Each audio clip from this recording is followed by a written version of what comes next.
In this video, we are going to see how we can fix all RAM not fully usable, and you see a different thing written next to usable. So let's say your RAM is 8 GB, it shows 7.33 GB or even lesser is usable. So let me show you how you can fix that. First of all, just go to the start menu and right here ms config, go to the system configuration, and from here just go to boot and click on advanced options. Make sure to uncheck the maximum memory and hit OK. Click on apply and OK. And you might need to restart your computer once in order to make this effective and see if that works. Otherwise, let's switch to the method 2, that is going to the registry editor.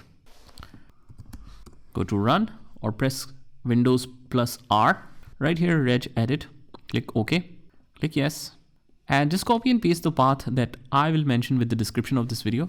So just hit enter and you will directly land into this area.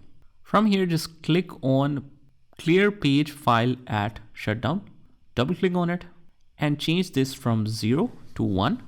Click OK and just close everything, like drill down all of these paths, close out of here, and then simply go to the start menu and restart your computer. And that's pretty much it, guys. I hope you found this video helpful, and if you did, hit the like button and subscribe to our channel, and I will see you in the next one.